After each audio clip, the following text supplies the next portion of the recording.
Thanking True Colors for asking me to come and speak today.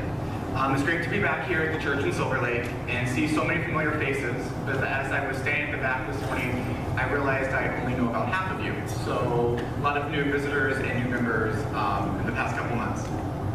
This church and the people here will always hold a special place in my heart.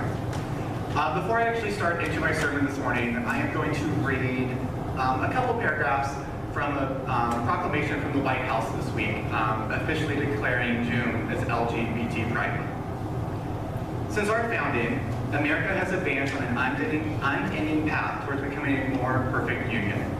This journey, led by forward-thinking individuals who have set their sights on reaching for a brighter tomorrow, has never been easy or smooth. The fight for dignity and equality for the lesbian, gay, bisexual, and transgender people is reflected in the tireless dedication of the advocates and allies who strive to forge a more inclusive society. They have spurred sweeping progress by changing hearts and minds and by demanding equal treatment under our laws, from our courts, and in our politics. This month, we recognize all they have done to bring us to this point, and we recommit to bending the arc of our nation towards justice. There remains much work to be done to extend this promise of our country to every American, but because of the acts of courage of the millions who have came out and spoke out to demand justice, and for those who quietly toiled and pushed for progress, our nation has made great strides in recognizing what these brave individuals knew to be true in their hearts, that love is love, that no person should be judged by anything other than the content of their character. During Lesbian, Gay, Bisexual, and Transgender Pride Month, as Americans wave their flags of pride high and march boldly forward in parades and demonstrations, let us celebrate how far we have come and reaffirm our steadfast belief in the equal dignity of all Americans.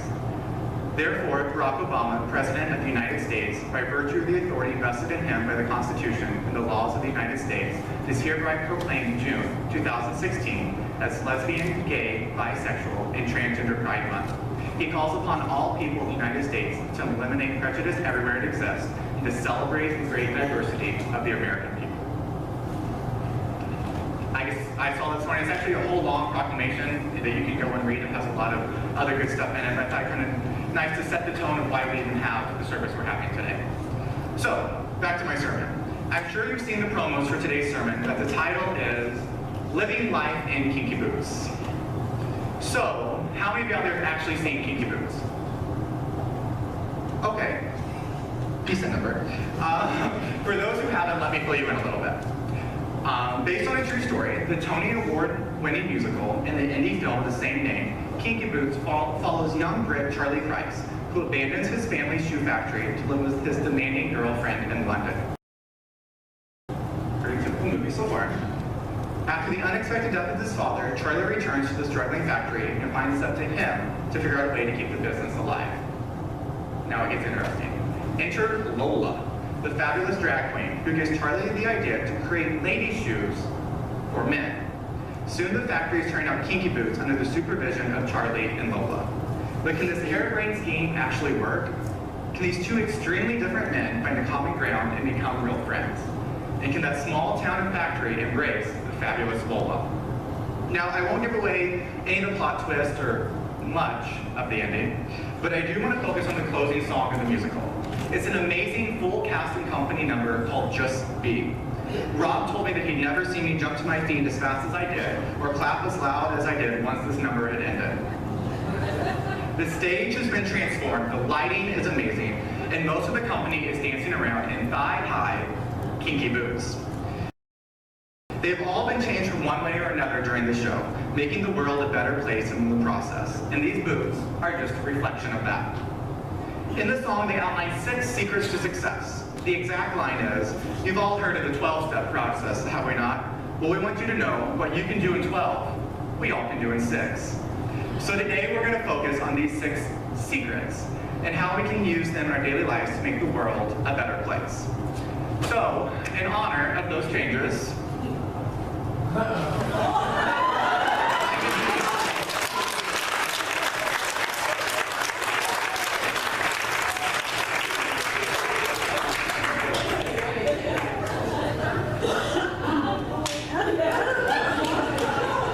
let's see how many times I fall as I'm doing this. Okay, secret number 1. Now I can make this easy and quote John 14:6, that Jesus is the way, the truth, and the life. But we all know this is the church in Silver Lake, and that is way too easy. In the age of Facebook and Twitter posts, it's often hard to figure out what truth really is. I mean, look at this quote I found from President Lincoln. The problem with quotes found on the internet is they are often not true, said President Lincoln. Well, that is very true. I don't think President Lincoln actually said that. Every day there's countless amounts of information thrown at us. Be it numbers, or stories, or videos, or pictures, and much more. What is it you like, or if you're on Facebook now, love, that you retweet or you share? Do we really filter through all that spam and chaos to look for the real truth in anything? Do we do any fact-checking or check on Snopes.com? Or do we simply share and reshare and reshare because everyone else is doing it? I mean, it's online, it must be true, right? Or so-and-so said it, so it must be true. I mean, he's the president. Is there even truth today in our society anymore? Or is it simply one side of a two-sided story? Now, I think the truth that we need to pursue is a thread that is laced through most major religions, the teaching of love and acceptance. Take it back to the basics and the golden rule. Treat others the way you want to be treated. Are the things that we are doing and saying affecting any others in a negative way? Is that post or story that you might have liked or loved or shared or tweeted spreading gossip or hate? What about sexism or transphobia? At the end of the day, is everything that we are doing or saying taking us on a journey to spread God's love and acceptance? God's truth. Are we actively pursuing that truth in everything we do? We just can't sit down and hope that our journey goes that way. We're not living life in one of those Google self-driving cars. We must pursue it. In everything we do, we must have that truth be top of mind. I think the rest of these secrets will help us on that journey. Secret 2. Learn something new. This year at work, we did a huge window display for the beginning of the year, where shoppers and staff could write down their intentions for the coming year. Mine was to try new things. I hate new things.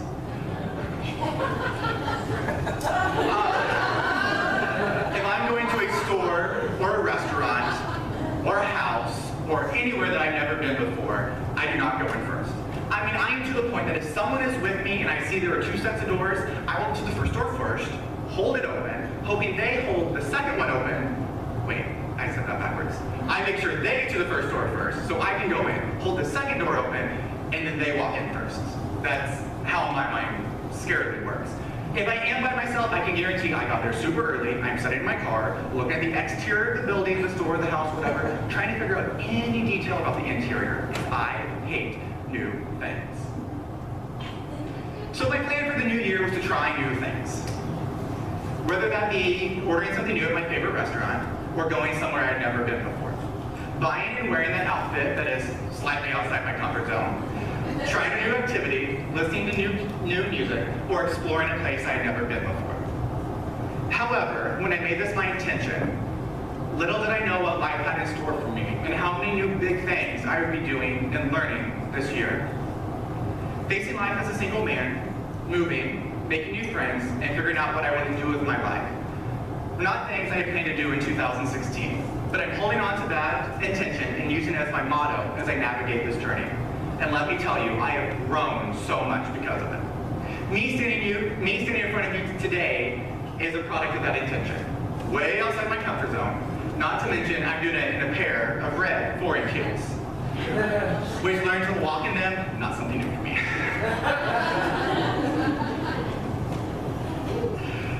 We should always be on the path of knowledge and looking for something new to learn. Proverbs 1:5 says, let the wise listen and add to their learning, and let the discerning seek guidance. Learning new things is the only way we get the ball of change rolling. I'm not saying to go out and buy Rosetta Stone and learn German, but there are many new things that we can do on a daily basis. We need to ask questions. Ask for clarification on stuff we don't understand. When's the last time you asked a question and stopped and listened to the answer? I mean, we ask questions all the time, but how many times do we actually stop and listen to the answer? Often our minds are elsewhere or thinking about the next question that we're going to ask. But what good is it at that point? Why even ask the question? We need to be listening to learn. Active listening. Don't ever assume anything is over your head or any knowledge out of reach. How often do we actually read or research topics that affect us on a daily basis? Be it bathroom controversies, treatment of zoo animals, or many of the other things thrown at us on a daily basis. And most of all, I think we need to learn new things when it comes to each other. We need to strive to better understand our fellow man. How much do we really know about the people sitting around us? Do we take time to really know them, know their life stories, and their daily struggles? Do we take anything more from them than just the surface? Because we all know you can't judge a book by its cover. Which leads me to secret number 3. Accept yourself, and you'll accept others too. This is a big one with the theme of today's service. I'm going to assume here a little bit, but for anyone who is on the LGBT spectrum, at some point you had to accept yourselves. And if there's anything like my experience, it wasn't something easy to do. I know I struggled for a long time. What are these feelings I'm having? How can I be a Christian but have these thoughts about other guys? This is surely a phase I'm going through, right? How can I get married or have a family or live a happy life if I'm gay? There were times where I thought it'd be easier just to act straight. Don't think I'm very good at that one.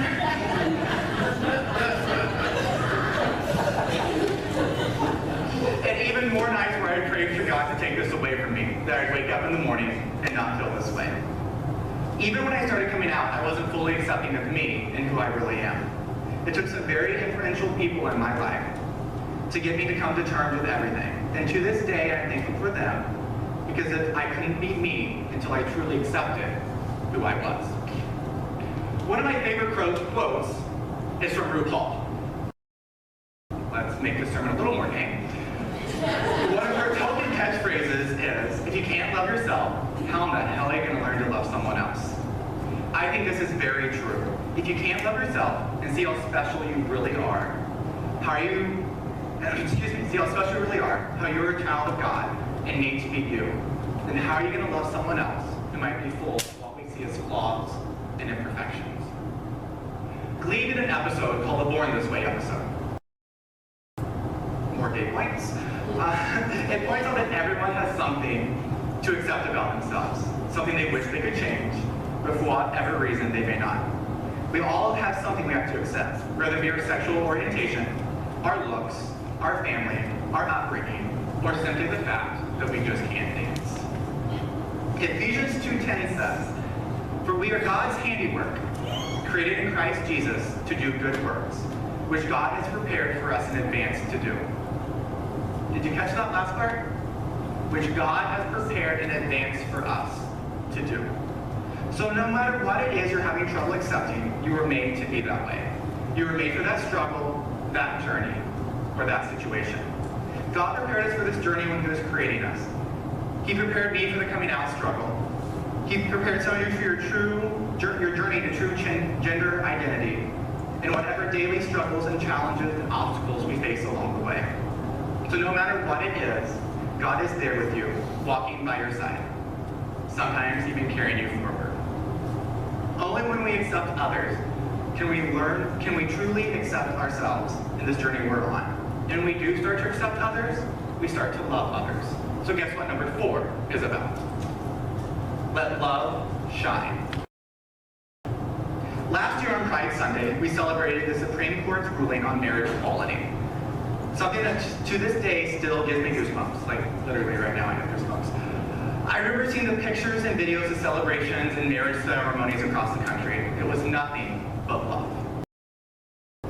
If we only had that much love in our daily lives, you know what the crazy thing is? We can't. Jesus lived a life full of love. Love for the poor, love for the outcast, love for the sinners, love for everyone. The song says, "They will know we are Christians by our love." But do we really show that love daily? We might fill a shoebox at Christmas for Operation Christmas Child, or help at lunch on us a few times a year. but are we really showing the love of Jesus in our daily lives? Are we letting that love shine? In Gary Chapman's best-selling book, The 5 Love Languages, it discusses 5 different ways we tend to show and receive love. While often used in a romantic sense, I think we can look at it as ways to show love daily to others. The 5 love languages. Number 1, words of affirmation. So basically, use words to affirm someone. Daily, can we pay someone a compliment? Tell someone how much they mean to them, or simply say thank you. Love language number 2, acts of service. For some, actions speak louder than words. So open a door or offer a helping hand when you see someone in need. Love language number 3, giving and receiving of gifts. For some, what makes them feel the most loved is getting a gift. Pick a flower for a friend, or make a cake when it's someone's birthday. Or maybe pay it forward next time you're in the line at the drive-thru. Number 4, quality time.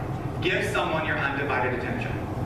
Only thing I'm gonna say on this one is put the cell phones down. How often is that where our attention is at? And the last love language is physical touch, hug or a pat on the back to someone daily.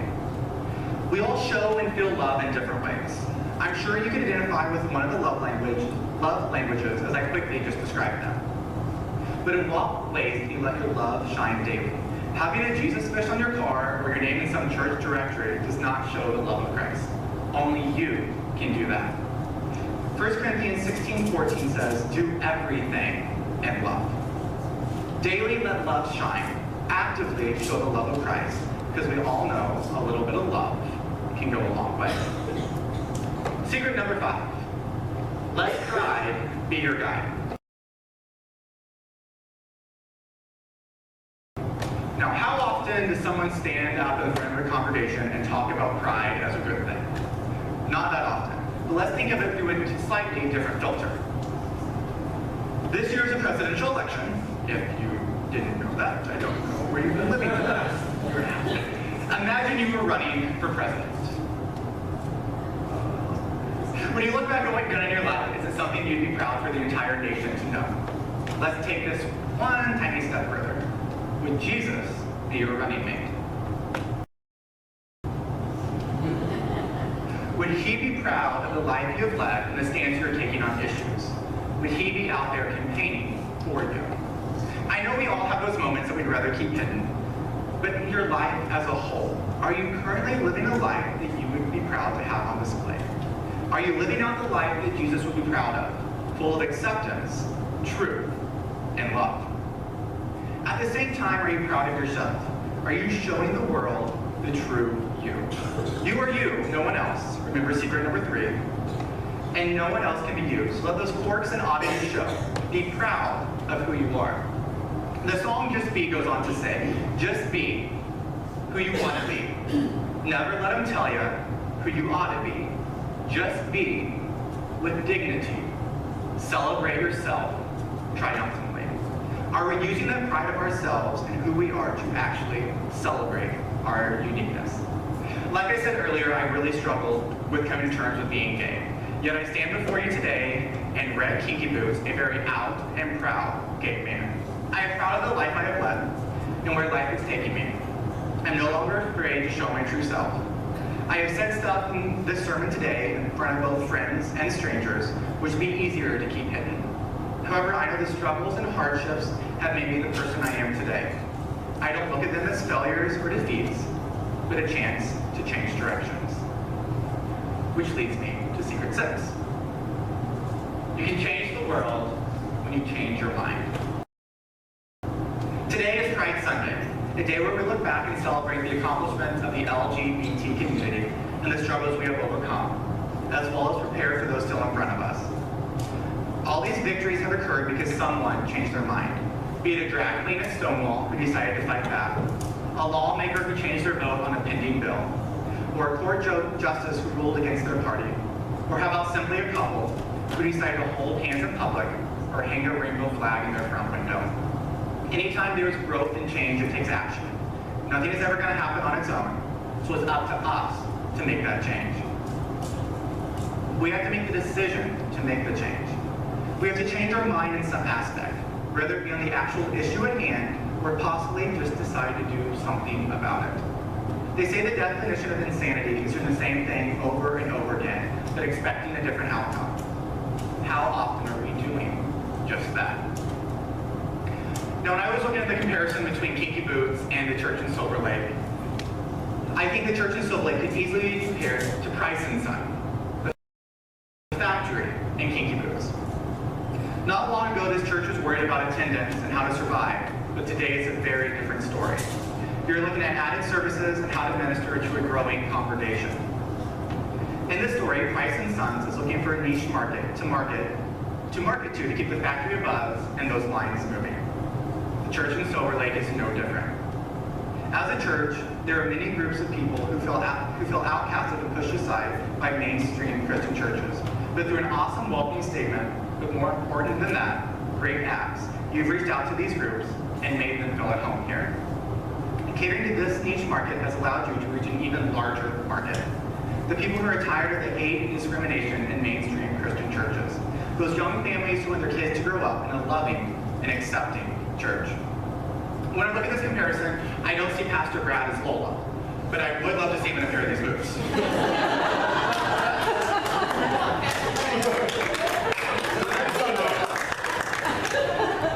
When I look out into the congregation today, I see every one of you as Lola. You are the people of the church, the ones who are coming with the burdens of life. For Lola, it was a broken hill. For you, it's longing for a church that loves and accepts all. I walked into this church about 2 years ago, when in a place where loving another man had no bearing on my relationship with Jesus, and I wanted to be surrounded with those with that same mindset. Through random chance, on that same Sunday, another couple sat on the other side of the aisle wanting the exact same thing. We have said that we only came back because we saw the other gay couple, and then the same thing. Now flash forward a couple months, and True Colors was born. And look at that group today, by far one of the largest in the church. Lola helped make a change. She opened the eyes and hearts of all those around her. It's our job to do the exact same thing, by using these secrets to success. And one of the songs Lola sings, "The world seems brighter 6 inches off the ground." I'm only 4 inches up, but I'd have to agree. I'm not saying everyone needs to go on Amazon and order the boots. See me afterwards, I have the link if you do want to buy them. But what changes can you make in your life to make this world a better place? How can you use these secrets and apply them to your daily life? How can you daily live in Kinky Boots? Let us pray. Heavenly Father, thank you for this day, that we are able to come together and worship you and celebrate the great diversity you have created among us.